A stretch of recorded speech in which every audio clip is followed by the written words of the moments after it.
দীর্ঘ বিরতির পর ঈদুল আজহা উপলক্ষে রবিবার যুদ্ধবিরতির দেখা পেল গাজাবাসী।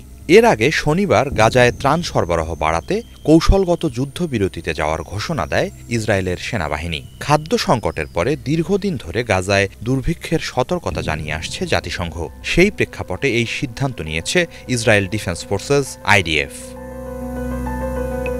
এক বিবৃতিতে আইডিএফ জানায়, দক্ষিণে রাফা শহরের কেরেম শ্যালম ক্রসিং থেকে সালাহ আল দিন রোড ধরে খান ইউনুসের ইউরোপিয়ান হসপিটাল পর্যন্ত বিস্তৃত ৭.৫ মাইল এলাকা কৌশলগত যুদ্ধবিরতির আওতায় পড়বে। পরবর্তী নির্দেশ না দেয়া পর্যন্ত প্রতিদিন স্থানীয় সময় সকাল ৮টা থেকে সন্ধ্যা ৭টা পর্যন্ত এই যুদ্ধবিরতি চলবে বলে জানিয়েছে তারা। তবে আংশিক এলাকা জুড়ে যুদ্ধবিরতির কথা বললেও ঈদের দিন উপত্যকা জুড়েই পরিস্থিতি এক অর্থে শান্ত ছিল বলে জানিয়েছেন স্থানীয়রা। এদিন রাফা, গাজা সিটির সুজাইয়া ও জয়তুন এলাকায় বিচ্ছিন্ন কিছু হামলা ছাড়া বড় ধরনের হামলা চালায়নি আইডিএফ। শনিবার রাফায় স্বাধীনতাকামীদের গ্রেনেড হামলায় ৮ জন সহ মোট ১১ সেনার প্রাণহানির পরের দিনই কৌশলগত এই যুদ্ধবিরতি কার্যকর করা হলো। তবে উল্লেখিত এলাকা ছাড়া গাজার অন্যান্য এলাকায় যুদ্ধ চলবে বলে জানিয়েছে আইডিএফ।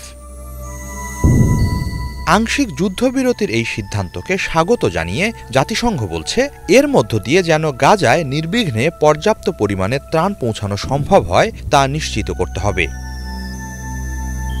এদিকে ইসরায়েলের প্রধানমন্ত্রী বেঞ্জামিন নেতানিয়াহুর দাবি, তিনি সেনাবাহিনীর এই পদক্ষেপের কথা জানতেন না। এ সিদ্ধান্তকে অগ্রহণযোগ্য বলে উল্লেখ করেছেন তিনি। তবে সেনাবাহিনীর দাবি, নেতানিয়াহুকে আগেভাগেই অবহিত করা হয়। আইডিএফের এই সিদ্ধান্তের তীব্র বিরোধিতা জানাচ্ছেন দেশটির নিরাপত্তা বিষয়ক মন্ত্রী কট্টর ডানপন্থী ইতামার বেন গভিরও। যারা এই সিদ্ধান্ত নিয়েছে তাদের পদত্যাগ দাবি করেছেন তিনি। রাজনৈতিক বিশ্লেষকরা বলছেন, নেতানিয়াহু সরকার ও সেনাবাহিনীর মধ্যে এই সমন্বয়হীনতা গাজা যুদ্ধ নিয়ে দুই পক্ষের মধ্যে বিভাজন বেড়ে চলার বিষয়টিকেই সামনে নিয়ে এসেছে। হিজল জোবায়ের, বাংলা ভিশন।